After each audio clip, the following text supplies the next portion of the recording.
Hello everyone. For today our program Thoughts of Education, we have with us Mr. Anand Soni. Sir is the Pro-Chancellor and Chairman of AKS University Satna.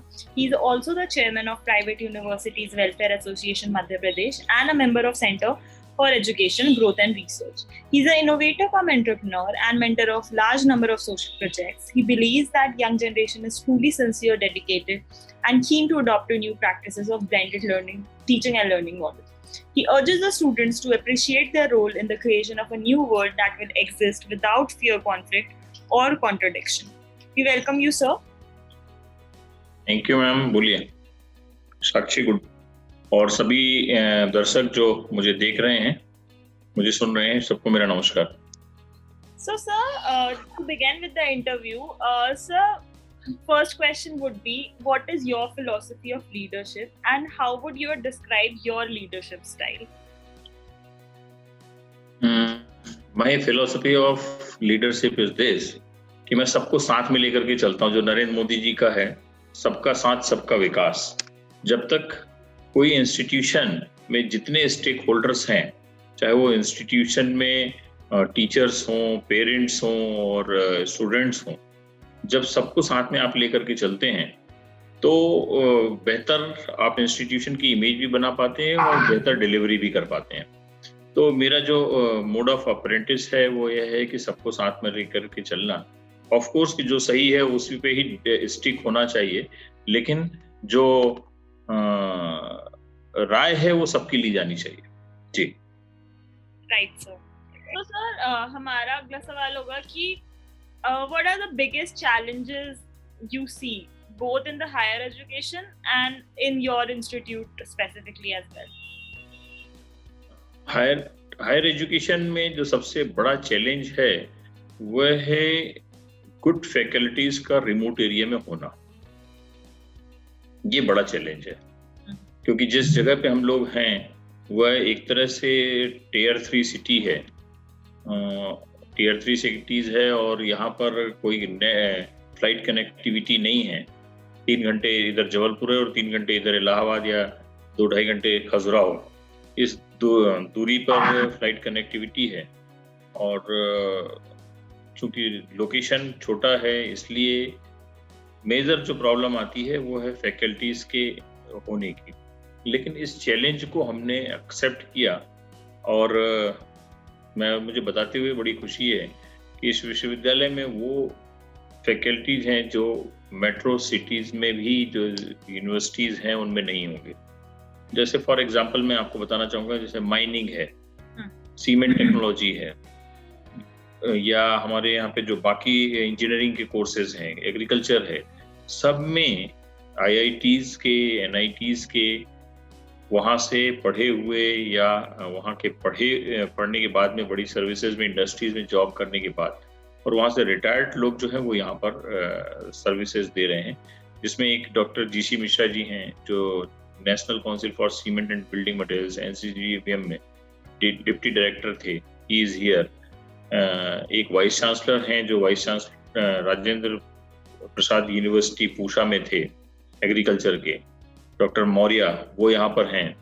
तो ऐसे बहुत अच्छे लोग हैं। और मैं आपको एक बात और बताऊंगा, डॉक्टर विपिन व्यवहार साहब जो है MPPSC के चेयरमैन थे, Madhya Pradesh public service commission के चेयरमैन थे, और वो भी बच्चों को यहाँ पर अपने सेवाएं दे करके उनको कंट्रीब्यूट कर रहे हैं। तो ऐसे बहुत सारे इमिनेंट लोग हैं जो यहाँ पर जॉब में हैं और अपनी सर्विसेज बच्चों के लिए दे रहे हैं। That's really great, sir. Sir, also, मतलब जैसे कि हम अभी इंस्टीट्यूट के बारे में बात कर रहे थे, तो आपको क्या लगता है over the next 10 years, मतलब what should be the institute's priority for the next 10 years? Our priorities. Yes, sir. तो हमारी प्रायोरिटी तो ये है कि बेस्ट इंस्टीट्यूशंस इस क्षेत्र में खड़ा करना, जिसमें कि मेडिकल कॉलेज भी हो, जिसमें एग्रीकल्चर भी हो और जिसमें माइनिंग भी हो, का भी सब्जेक्ट पढ़ाया जा रहा हो, multi disciplinary full flashed university like BHU। हम चाहते हैं कि उस तरह का विश्वविद्यालय इस क्षेत्र में सर्व करे ताकि बच्चों को यहाँ पर बहुत बढ़िया एजुकेशन नेशनल इंटरनेशनल लेवल की मिल सके और रोजगार के साधन बनाए जा सके। जी सर, ऑल्सो आपके यूनिवर्सिटी में आप क्या कहेंगे, मतलब जो बेस्ट प्रैक्टिसेस एक बोल सकते हैं, what are the best practices in the courses जो कि आपके यहाँ पे ऑफर होते हैं? अभी भी क्या कहा जाए उसको, टारगेट पे पहुंचने के लिए बेस्ट रास्ता होना बहुत जरूरी है। जब बढ़िया रास्ता होगा तो आप सही जगह पर सही समय पे पहुंच सकेंगे। तो किसी भी एजुकेशनल इंस्टीट्यूशन का जो बेस्ट रास्ता है वह उसके इनोवेटिव सिलेबस से होकर के गुजरता है। तो जब हमारा सिलेबस जो पढ़ाने का करिकुला है वह इतना बढ़िया हो कि उसमें उसको इंटरनेशनल नेशनल लेवल पे जो टेक्नोलॉजीज पढ़ाई जा रही है, यूज हो रही हैं, या जहां इसको जाकर के काम करना है, एक्सपोजर उसको मिलना है, वह यदि वो अपनी स्टडी टाइम में पढ़ लेता है तो मेरा ख्याल है बच्चे का ग्रोथ कोई रोक नहीं सकता। तो हमने जो अपने यहाँ पर इनोवेटिव काम किया है वो सबसे पहले यही किया कि हमने जो अपना सिलेबस बनाया है वह इंडस्ट्री ओरिएंटेड सिलेबस है, जिसपे कि अब एनईपी पे बात हो रही है कि हमारी जो सिलेबस है वो नेशनल एजुकेशन पॉलिसी में वोकेशनल कोर्सेज की तरफ जाना चाहिए, मोर प्रैक्टिकल्स पे होना चाहिए। ये चीज हम लोग जब से यूनिवर्सिटी एस्टैब्लिश की है तब से हमारा ये प्रैक्टिसेस चलती रही हैं और हम लोग कंटिन्यूअस उस डायरेक्शन में काम कर रहे हैं। और इसका फायदा ये दिखा कि जितने बच्चे हमारे यहाँ से पढ़ करके निकले वह मैक्सिमम बच्चे अच्छी कंपनीज में अच्छे पोजीशन पे प्लेस्ड हैं या स्वयं एंटरप्रेन्योर हैं। राइट सर, ऑल्सो एक और चीज जो मुझे लगता है कि इम्पोर्टेंट हो सकती है वो होता है कॉलेज का एनवायरनमेंट, जो कि एक positive approach their students go towards a particular course or segment. So sir, how do you tend to establish a healthy relation and environment in your institute? Healthy relations establish करने के लिए सबसे major बात है communication. जब आप किसी के साथ में अच्छा कम्युनिकेशन एस्टैब्लिश करते हैं तो हेल्दी रिलेशंस अपने आप बनना स्टार्ट हो जाते हैं। और कम्युनिकेशन का मतलब है यहाँ पर बच्चे अपनी बात को अपने टीचर्स से, मैनेजमेंट से रख सकें और उसका सॉल्यूशंस पा सकें। तो हमने शुरू से ये कोशिश की है कि जो भी हमारे यहाँ पर बच्चे रहे हैं वो हमेशा हमने स्टूडेंट सेंट्रिक काम ही किया है। तो बच्चे हमारी फर्स्ट प्रायोरिटी पे हैं। अब जब बच्चे फर्स्ट प्रायोरिटी पे हैं तो उसी के हिसाब से सारा सिस्टम चेंज हो जाता है। और इन्वायरमेंट जो है वो बच्चों के लिए है, बच्चों के ग्रूम कैसे किया जा सकता है, उनके लिए अलग अलग एक्टिविटीज कैसे की जा सकती है, उनकी इंडस्ट्रियल ट्रेनिंग कैसे हो सकती है, उनको सेमिनार में कैसे भेजा जा सकता है। आज ही मेरे सामने एक बच्चा आया था जिसको कि भारतीय छात्र संसद में इंडिया के टॉप 60s में से वो शायद 7th-8th नंबर पे है, जिसमें कि लगभग 1 लाख बच्चों ने पार्टिसिपेट किया था। उसमें जाकर के उसका 60 में उसका 7th नंबर है सर। तो इट्स ए ग्रेट अचीवमेंट। और उसको राजनाथ सिंह जी के सामने 3 मिनट पे भारत में जितने भी प्राइम मिनिस्टर्स रहे हैं उनके बारे में बेस्ट टू बेस्ट बोलना है, 18 प्राइम मिनिस्टर्स के बारे में बोलना। ये तो बहुत बड़ी बात है। तो ऐसे ही बहुत सारे बच्चे निकल करके आते हैं और वो ड्यू टू एनवायरनमेंट है। ऐसी कोई बात इंस्टीट्यूट के बारे में जो आप सबको बताना चाहते हैं जो प्रोबेबली उनको अभी नहीं पता हो, या कोई अचीवमेंट ऐसी? एक बात तो शायद आपको पता है कि नहीं पता है कि हम वो उस जगह पर विश्वविद्यालय हमारा स्थित है जहां पे भगवान राम 14 साल के वनवास में 12 साल इस जगह पे काटे हैं। ये शायद बहुत कम लोगों को पता है कि चित्रकूट सतना डिस्ट्रिक्ट में है और चित्रकूट में भगवान राम ने अपने 14 वर्ष के वनवास में 12 साल उन्होंने यहाँ पर काटे। तो ये एक तरह से आध्यात्मिक धरती है और यहाँ पर आध्यात्मिक धरती में आध्यात्म की पढ़ाई होना बहुत आवश्यक है। तो हमारे यहाँ पे विश्वविद्यालय में टेक्नोलॉजी तो पढ़ाई ही जाती है जो वर्ल्ड की बेस्ट हो सकती है, और उसके साथ साथ में उनको भगवत गीता,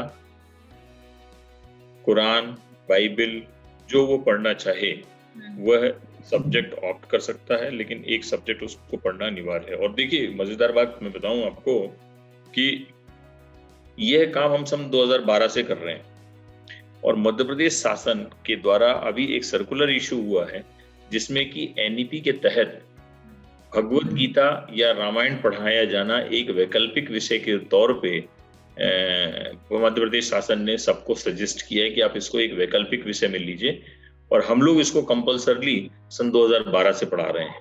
तो हमारा विजन जो है वो उस हिसाब से था और लेकर के चल रहे हैं, तो उसमें बच्चों के अंदर बड़ा चेंज महसूस होता है। भगवत गीता जब नरेंद्र मोदी जी जापान के सम्राट को देते हैं भारतीय धरोहर के आधार पर, महात्मा गांधी जी हमेशा अपने साथ लेकर के चलते थे, तो वह जो जीवन ग्रंथ है वह बच्चों को क्यों ना पढ़ाया जाए, इस फिलॉसफी में हमने तब काम किया, और अब हम ये देखते हैं कि अब लगभग सब जगह पे वो धीरे धीरे कंपलसरी होता जा रहा है। तो बहुत सारे इनोवेटिव वर्क हैं जो हम ऑलरेडी अपने विश्वविद्यालय में करते हैं। जैसे मैं एक चीज और बता दूं, cement technology, we are the only university in the country, only one university in the country जहां पर कि BTech in cement technology course होता है, और कहीं नहीं है। हम सीमेंट के हब पे बैठे हुए हैं, तो हमने अपना यहाँ पे एक नया कोर्स स्टार्ट किया। मध्य प्रदेश में दूसरा संस्थान है हमारा जहां पर BTech in food technology course चलता है। तो ऐसे बहुत सारे इनोवेटिव है। एक कोर्स है हमारा BCom in corporate secretarial practices, एक है कंपनी सेक्रेटरियल प्रैक्टिसेस। तो ये सीए और सीएस के बराबर इक्विवेलेंट कोर्सेज है जो यहाँ पर चलता है। एक कोर्स हमने स्टार्ट किया है बीए इन पब्लिक एडमिनिस्ट्रेशन, जो एमपीपीएससी का सिलेबस है वही उसका सिलेबस है। तो बच्चा यदि बीए इन पब्लिक एडमिनिस्ट्रेशन पढ़ता है तो उसको एमपीपीएससी के कोर्स कंपटीशन में उसको बड़ा मदद मिलेगी। तो इस तरह से इनोवेटिव काम हमारे यहाँ पे लगातार होते रहते हैं। काफी इनोवेटिव एक्चुअली कोर्सेज हैं ये, एंड आई होप कि ये स्टूडेंट्स को पता, ज्यादा से ज्यादा स्टूडेंट्स को पता चले और वो एक्चुअली एनरोल कर पाए। वैसे तो बहुत सारे कोर्सेज हैं, बीएससी इन एग्रीकल्चर है, we are the first private university in Madhya Pradesh, first private university in Madhya Pradesh जहां पर कि BSc in agriculture programme start हुआ। और अब देखिए लगभग पूरे मध्य प्रदेश में प्रत्येक लगभग हर प्राइवेट यूनिवर्सिटीज में बीएससी एग्रीकल्चर का प्रोग्राम है। तो हमने जो चीज 12 साल 10 साल पहले सोची वो लोग आज उसको इम्प्लीमेंट कर रहे हैं। तो we are so ahead. Right. तो एनी सजेशन जो आप स्टूडेंट्स को, करंट यूथ को और एस्पायरिंग स्टूडेंट्स को देना चाहते हैं अपने एंड से? बिल्कुल, मैं कहना चाहूंगा स्टूडेंट्स को कि जीवन को 2 हिस्सों में तोड़ लीजिए। एक है 5 साल और एक है 50 साल।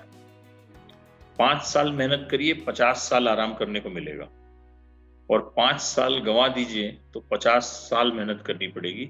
Choice is your. अब वो 5 साल कौन से हैं ये जानना बहुत जरूरी है। तो after 10th 3 years graduation, 2 years 11th 12th plus 3 years graduation.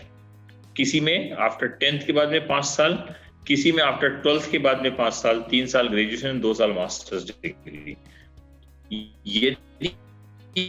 ये दौरान पूरे दिन में सबसे मेहनत किया जाना चाहिए, तो इसी 5 साल में किया जाना चाहिए, और यही आपकी लाइफ का पूरा टर्निंग पॉइंट है। तो यदि आप अपने जीवन में 50 साल आराम करना चाहते हैं तो इन 5 सालों में बेहतर मेहनत करिए, जितना बन सकता हो उतना करिए। रॉकेट की हाइट इस बात पे डिपेंड करती है कि उसमें फ्यूल कितना भरा गया है और किस क्वालिटी का भरा गया है, और तीसरा एक मेजर बात होती है कि उसका डायरेक्शन क्या है। उसी के आधार पे ऊपर जाता है, उसी के आधार पे नीचे गिर जाता है। तो बच्चों, आपके पास इस समय जो 5 साल हैं उसमें आपको अपना जो फ्यूल भरना है वो है बहुत क्वालिटी का होना चाहिए।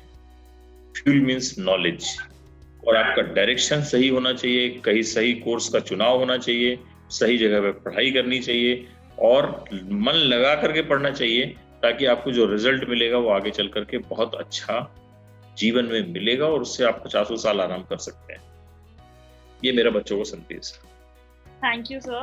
Really helpful. Thank you for sharing your thoughts with us.